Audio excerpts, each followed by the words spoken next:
Hey, Mom. I wanted to express gratitude for the wedding gifts. I really appreciate all the appliances you got me. It's great that I can always count on you for the big things. Oh, absolutely, sweetheart. Congratulations on your upcoming wedding. I only wish I could do more for you. But honestly, it's been my pleasure. There's no need for you to thank me separately like this. After all, I am your mother. Well, thank you. But, you're not technically my biological mom. Wait, what? What do you mean, dear? Oh, come on. No need to play coy. You're not my biological mother. But I wanted you to know that I'm so grateful for everything you've done for me. Wait. Hold on a second. What are you trying to say here, Eleanor? Did you actually think I didn't know? You thought I believed you were my birth mother all these years? What on earth are you talking about? I am your mother, Eleanor. Seriously, no need to play innocent. Just because you've raised me for 28 years doesn't mean you're biologically related to me. It's not like feeding me, dressing me, teaching me things over the past 3 decades made my genes suddenly yours. It's not like all the care and love you've given me somehow changed me to be your own daughter. Hold up, Eleanor. What's going on? Why are you saying this? Don't try to act clueless. Stop saying what? It makes you sound stupid. Raising me and pretending to be my biological mother all this time? It's not fair to my real mother, you know. Can you even imagine how she must have felt after losing her baby to someone else?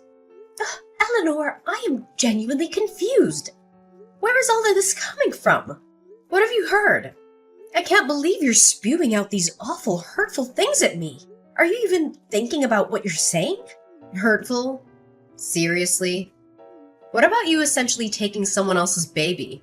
You don't get to accuse me of being hurtful. Eleanor Barnes! Oh, so you're the hurtful one now. What about you stealing a newborn from a real mother? If it weren't for you, my real mom could have married Daddy, and the three of us could have been a real, true family. If it weren't for you, I would never have had to grow up with a fake mom. My poor birth mother had to go on living her life with her heart broken into a million pieces, and I ended up living this humiliating pretend life, all because of you. Eleanor, you were completely misinformed. I didn't steal you as a baby. You're suggesting something illegal and horrible. Your birth mother actually handed you over to me, willingly. She said she wasn't going to raise a child as a single mother. She made a deal that she would disappear from your life as long as I raised you. Then, your poor birth mother even demanded money in exchange for you, like I asked to take you away from her. I offered, of course, but who does that? It was like she was selling you to me. Giving her some money was the least you could do after that. She gave you her baby, for God's sake. Have you been sore about the donation all these years? Have you been keeping a score or something? That's really trashy. And you wouldn't even have taken me so eagerly if you weren't barren yourself, would you? So don't give me any of that, oh, I raised you with my heart crap, because you didn't do it for me. You did it for yourself. And you did it to satisfy your own selfish greed of being a mom and a wife. To fulfill your ideal of a perfect family. You probably pretended your butt off so you could appeal how perfect a mom and wife you are to Daddy. Sweetheart, I never once thought of you as anything other than my own daughter.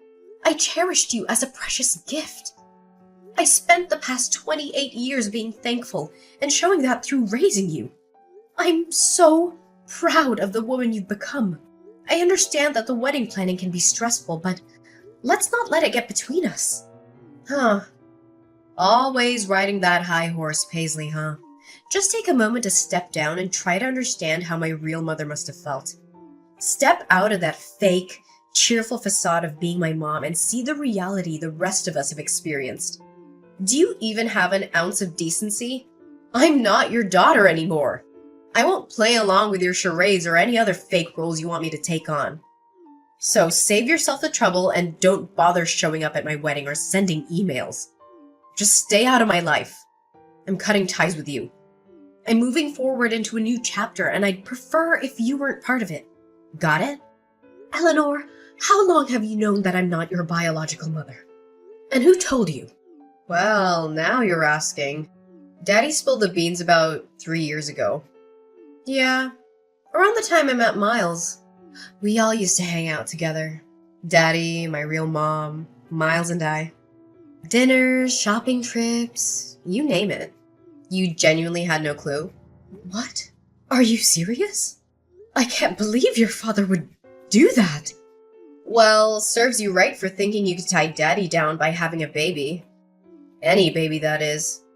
We all know you wanted nothing but to use me as a bargaining chip to keep Daddy for yourself and provide for you. Did you really think building your happiness on other people's sadness wouldn't have its consequences?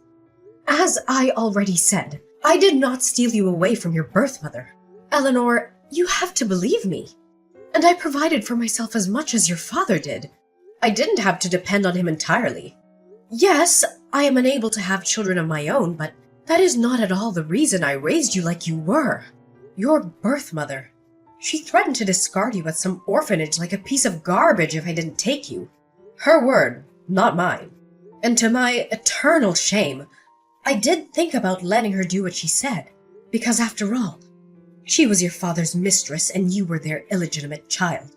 But sweetheart, I took you in because I loved you from the moment I laid eyes on you and your tiny little fingers wrapped around my tongue. I didn't think twice about what it meant to mother your husband's child he had with a mistress, because I fell in love with you so deeply and so utterly. How you came into this world did not matter anymore, just that you did come into my world. Can't you understand that, baby? Oh, please spare me the tear-jerking drama. This isn't Hollywood. Save your sappy stories and just leave me alone. I've already confirmed my birth mother's attendance at my wedding. As my real mom, of course. And Daddy should be sending over divorce papers soon. Divorce? What? Ugh, why are you being so slow? Daddy told me he has never forgotten about my birth mother. His true love. He couldn't leave you because you were so adamant about giving me a proper childhood with loving parents and all that crap. But now that I'm a grown adult who can take care of herself, he's finally opening his eyes to the possibilities, I guess. To go after his own happiness. See, if it weren't for you, the three of us could have lived happily as a real family. You tore us apart. You shattered our future together. And you've had your share of fun. It's time to set things right, Paisley. So leave us be. And if it turns out it's your turn to spend the rest of your life in sadness and regret, then deal with it. My mom surely did for long enough. All right, if this is what you truly want, I'll leave you to be with your real parents. Mind you, I'll have to cancel the $30,000 charge on my credit card for the things I ordered off your registry. And I'll have you and your daddy's belongings packed up into suitcases or something and leave them by the door. Come get them and go on off to wherever it is that you want to go off to. Whoa, wait, what? Cancel this stuff for my registry? Why would you do that? Those are for my wedding. Why would you cancel gifts from a registry, Mom? Mom? I thought you didn't want me to be your mom, let alone think of me as one. If I could, I would get a refund on everything I spent in the past 28 years raising you. But since I can't do that, I'm only canceling the gifts that I mistakenly purchased for a wedding I'm apparently not even invited to anymore. Oh, your honeymoon was reserved with my credit card too, wasn't it? And your wedding venue. What about the catering service? Flowers? Photographer? I believe there was a videographer too in there somewhere. I wonder what the last-minute cancellation fees for those places will amount to. Surely not a drop in the bucket compared to what I've gladly spent on you your whole life. Oh my god. That's so petty. You can't take back gifts. Who does that? You got me those things because you wanted to, didn't you? There are no take-backs. How do you call yourself a mother? It's your only daughter's wedding. I thought I couldn't call myself a mother. Isn't that what you were telling me? You can run along to your precious birth mother and ask for help. Why don't you? Surely she can help with the venue and the food and the photography and the honeymoon. Since she loves you so much and has never had the chance to show it, surely she'll jump at the chance. Wow. So there it is. You did think of me as a stepchild, didn't you? Your words say you love me like your own, but your actions speak volumes about how you really felt all these years. You kept a tally of the money you spent on me. Seriously? Would you have done that if I were your real biological daughter? You know what? Fine. My mom can cover the venue and honeymoon. Miles probably has some money saved up too. We don't need your help. All we need from you now is to sign those divorce papers. You got it. The sooner, the better. And in a way, I'm uncertain if I ever truly forgave her. But in that moment, all that mattered was before me. I gazed upon what could have been perceived as a lump of flesh, and then she opened her eyes, meeting mine. I gently touched her hand, and she curled her tiny, delicate fingers around my thumb. She was mine. In that moment, I believed in the intricate mysteries of God's design. This perfect child had been delivered to me as if by divine intervention. She was a gift, and in turn, I was designed to be her mother. The saying blood is thicker than water held some truth, but what truly resonated was that love could defy all odds. Eleanor brought a joy I had never dared to dream of before. The first time she called me Mama, the moment she took her initial steps, her genuine delight in the meals I prepared. Those instances were all emblematic of a kind of love that transcended boundaries. Her small hand in mine as we walked together, the handmade artwork she gifted me on Mother's Day. She had been gradually filling the void within my heart, until it was overflowing with a love I never thought possible. I could have never foreseen that one day she would utter those hurtful, devastating words she hurled at me today. My husband's confession to his ongoing affair with Shelley's birth mother shattered the foundation of our 33-year marriage.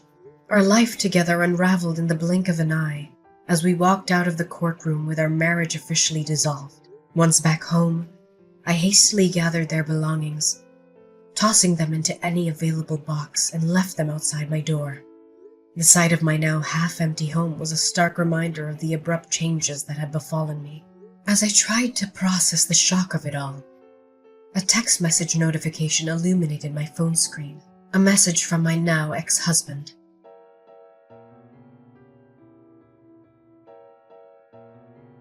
Hey, where are you? My keys aren't working, and neither is my garage opener. Did you already replace them? That was quick, Paisley. Good on you. I brought a KFC bucket and some beers, your favorite. I thought you and I were overdue for a chicken and beer date night. Open up, Paisley. Jacob, what are you doing here? Shouldn't you be with your daughter and true love by now? You know, the woman who makes your heart ache by just thinking about her. The woman whom you had a child with. The woman with whom a few days ago you gave everything else up to be with again. Did you forget? What are you doing here with chicken and beer at this ungodly hour anyway? I'm done with her. I left her. We're over. I finally realized there is no woman like you. Paisley, you're the kindest, the most patient person I know. I was immature and naive to let you go. I hurt you, I know. I'm so sorry. And I never showed you how much I appreciate you. For all you've done for this family, you've forgiven me once before. Can't you do it again? I'll change. I promise. I'm a victim here too, by the way. That witch was so full of it. She didn't want me. She never wanted me. She was just using me this whole time so she could tag along when I take Eleanor out to eat or go shopping so that she herself could get what she wanted. I may have bought her a handbag or two, but that's it, I swear. She's even got a young boyfriend she's seeing. She doesn't want to marry me and settle down. She said so herself. She's the absolute worst. I love you, baby. Come on. She may be the worst, but she's Shelley's biological mother, isn't she? Surely she wants her baby back in her life and wants to build some kind of belated relationship with her. I heard she was attending the wedding, and everything as mother of the bride. The optics aren't bad right now, Jacob. The optics? Yes, but it's not that simple, Paisley. She was only going to attend the wedding so she could sift through the wedding gifts and see what she could claim for herself. You know, she demanded to be paid to come to her daughter's wedding. I had to wire her $10,000 2 weeks ago. She made me cut all ties with you, abandoning everything I owned with you, like my house and my clothes. Then she left me high and dry. Eleanor and I went to see her after the wedding with all our suitcases, and she shut the door in our faces. We didn't even get to see inside of her house, Paisley. Can you believe that? What mother does that to her own daughter? Me? I understand. But her daughter? Are you going to sit and take this for our Eleanor? She's heartbroken right now. Oh, say something, Paisley. Eleanor made it abundantly clear that I am not her mother. Nor does she consider me her mother. In one single conversation, she took away all my hard work and dedication as her mother and basically erased me from her world. I realize now that trying to hold on to her was like holding onto a fistful of sand. No matter how tight or hard I try to keep all the sand in my hand, it'll find its way out between my fingers. But you were happy being her mom, weren't you? You loved her with all of your heart. You still love her. I know you do. Even if Eleanor in her youth erases 28 years of her life with you, surely you can't. I did have some great times with Eleanor, I sure did. She was my everything. But the accusations she hurled at me, they were cruel, Jacob. That side of her didn't come from my nurturing. It's her nature. It's the nature of your mistress. I can't get past that. At least not just yet, Jacob. Maybe a real biological mother could have easily forgiven her daughter for something like this. So I guess I'm no better than what Eleanor thought of me. Because in the end, I'm not her real mother.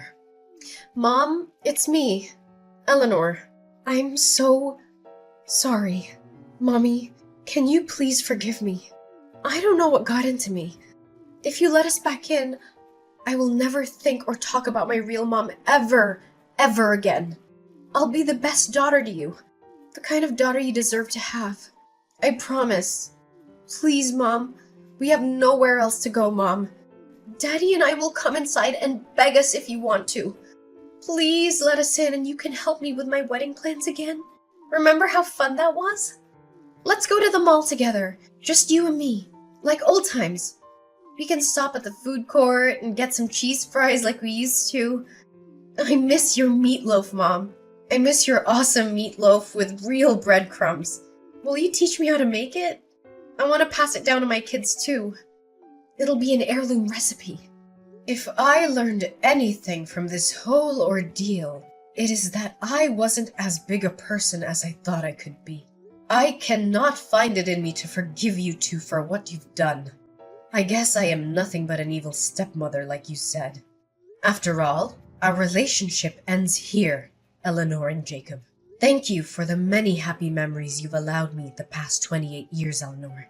Whether they were real for you or not, I will cherish them forever because they were real to me. I will try to keep only the happy memories of you, but now it's time for you to leave me and never come back. Don't make this any messier for us. Goodbye, Eleanor.